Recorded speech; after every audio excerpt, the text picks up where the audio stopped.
欢迎来到热点新闻频道，请订阅并关注以获取最新资讯。内娱双子星10年后重遇，什么水平？南京照相馆早于东极岛半个月上映，票房直奔25亿。东极岛上映已经超过1周，票房堪堪挨近3亿。按排片和口碑发酵来看，这轮暑期档这两部题材相似的电影对撞，胜负已定，东极岛几乎无力回天。撞的还不止题材和档期，两部电影的主演南京照相馆的刘昊然，东极岛的吴磊，掐指一算，妈耶！2025年距离他们第一次同台，并因此正式认识、互加微信好友，刚刚好进入第10年。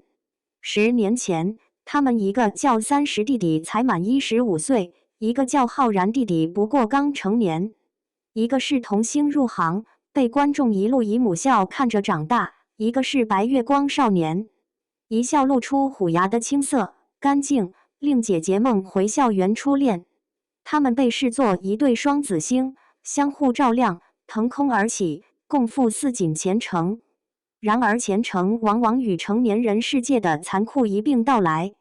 10年成长，谁的路都走得不轻松，各有各的至暗时刻，起起伏伏，跌倒爬起。双子星的未来也并非如最初期许的那般一条花路直飞云霄。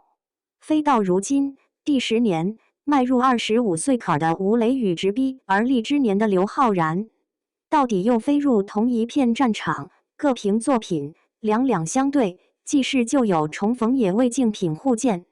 而这才是名利场一切伟大友谊的开始。我们能成朋友，更不怕做对手。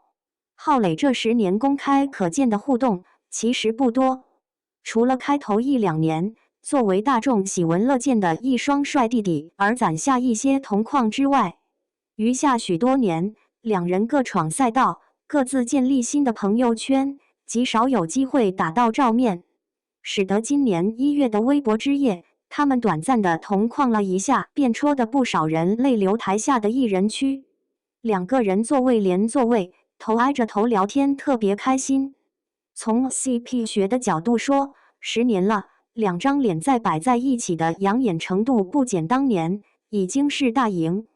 不过内娱弯来绕去就这么一圈，台上的交集貌似为零，实则稍一掰扯，总能扯出一些共同关联的人和事，如一张网，兜着两个人不至于走散。单是《琅琊榜》这个系列就颇有东西可挖。吴磊凭第一部的飞流，完成童星至关重要的一步成长。他不再只和同龄小孩玩耍，而是与一众成人演员共享荣耀。刘昊然接棒第2部的男主萧平京。2017年的刘昊然历经网剧《最好的我们》和电影《唐探一》引发第一轮小火后，太需要一部上档次的国民好剧抬他更上一层楼。《琅琊榜2》为他送来及时雨。再按角色关系捋的话，从小受教于琅琊阁的萧平京，如果见了飞流，高低的尊称一声祖师爷，加上戏里戏外的连线，就更有意思。飞流的直属领导令晨是靳东饰演，对吧？靳东十分重要的一个身份，中国煤矿文工团团长，恰好也是考入这家编制的刘昊然的领导。胡歌同样是一个连接点，他与吴磊的渊源众所周知，仅提一个略冷门的二搭，在文艺片不虚此行中，吴磊的角色既是胡歌饰演的编剧笔下创作的人物，也作为胡歌的第2人格所存在。胡歌与刘昊然呢？一条温知识县委大院里，刘昊然客串出演胡歌角色梅小哥的青年版。换句话说，吴磊、刘昊然都扮演过胡歌的某一个分身。帅哥共用角色，这很合理。还有一个虐虐的关系闭环在谭松韵这儿。2015年的旋风少女谭松韵、吴磊结为官配，紧接2016年最好的我们刷新校园剧的天花板。剧中耿耿、余淮修成正果，剧外谭松韵、刘昊然仅剩耿耿于怀。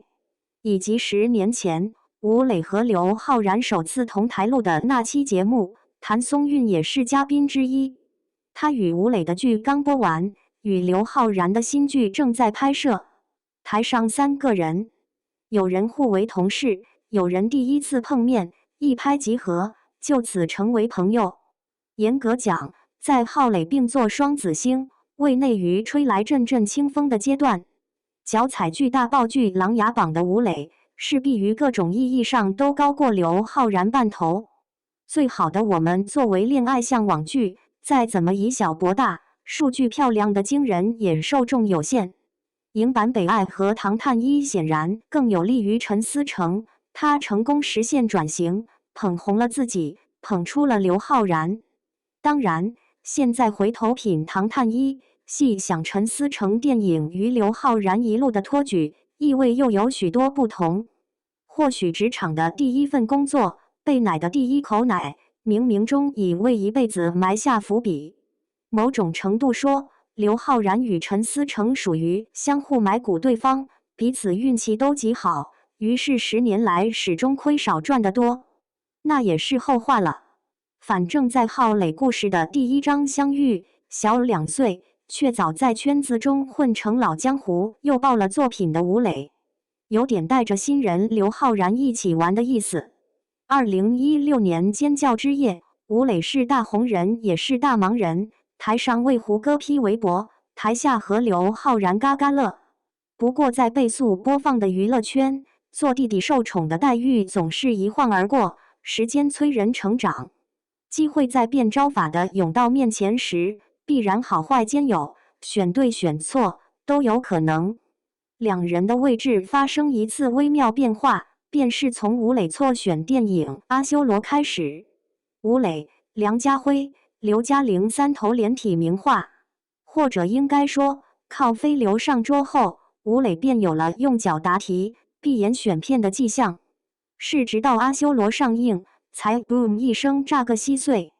他的前期埋雷包括不限于刘镇伟电影《大闹东海》，张丰毅、杨紫琼、赵文轩3大前辈围着吴磊抬轿，万幸这轿没能抬出来，因为欠薪一堆鬼事情，把电影搞得凉凉。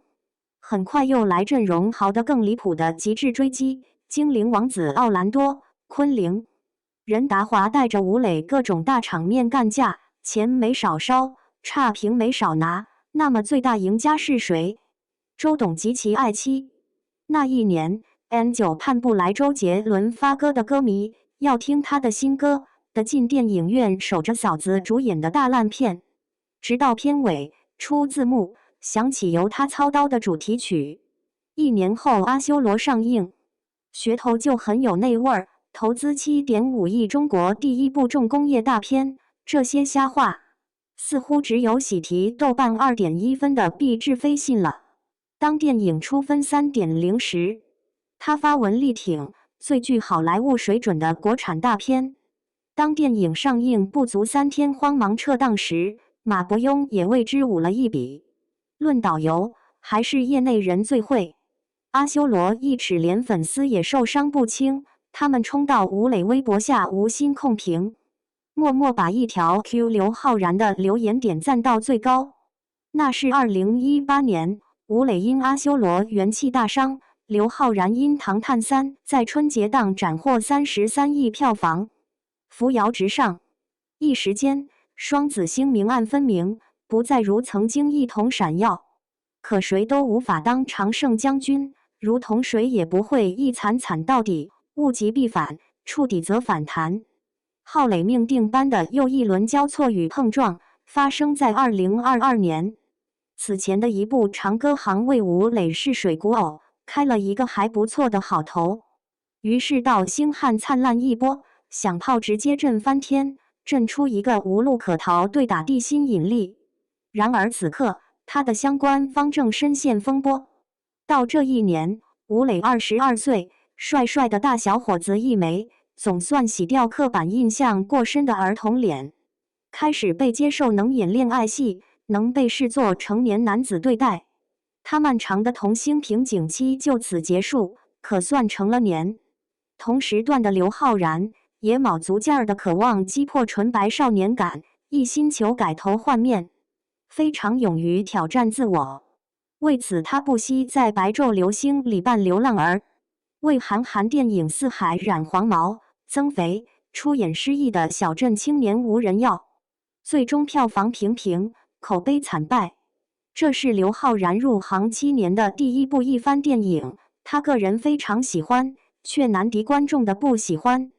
他也有些失意，给自己放了老长一个假作为调节。然而，这部2022年的春节档电影，仅是为刘昊然收获更大一波恶评拉开序幕。2023年燃冬上映，刘昊然太想转型熟男，变得可操可性感可玩深沉的一颗心，几乎蹦出屏幕。他胡子留了，床戏拍了，忧郁的眼神也用力挤了，观众非但不买账，还玩梗到飞起。燃冬作为电影没多少人看，作为梗无人不知，在混杂着对男女主绯闻的不爽。事实上，到南京照相馆之前的2年多，刘昊然被唱衰很久了，当中历经堪称换头的解密没能救他。回到舒适区的唐探1900票房挺好，却架不住撞上核武器哪吒，吸光一切存在感。刘昊然卧薪尝胆的2年多，也是吴磊告别偶像剧赛道，试图端起文艺片这碗饭的时期。他跟着胡歌拍《不虚此行》，砸了，和蒋勤演母子的《草木人间》也非常一般。不过这就是国产文艺片的现状，95声里除了易烊千玺能赢点力，谁都吃不了这把戏。刘昊然同样吃得消化不良，所以至少在文艺片这里，浩磊被平等创飞，谁也不比谁好到哪儿去。哥俩的 bug 都很一致，形象太正太光洁，导致很难勾人想象，令故事缺乏留白。或许演技方面双差一口气也是原因所在。总之，专攻电影这几年，吴磊屡战屡败，直到这一次的东极岛，他简直晒黑做飞人的水下训练，敬业无比，可到底又沦为努力白努力。而隔壁用南京照相馆打赢翻身仗的刘昊然，享受上了越努力越幸运的甜蜜。经此一役，他反超黄渤，成为100亿票房男演员第3名。这似乎再次证明陈思诚、刘昊然天生父子命，儿子在外遭多大的罪，一回家永远有兜底埋单的老父。这大概是家庭作坊的吴磊无法比拟之处。但关于浩磊双子星的走势远没有成定局。未来，刘昊然搭上杨紫琼的电影《魔方小姐》待映，吴磊跟紧黄渤的电影《群星闪耀时》也在库存中，两人各自站上巨人的肩膀，等待下一次起飞。那时再见分晓。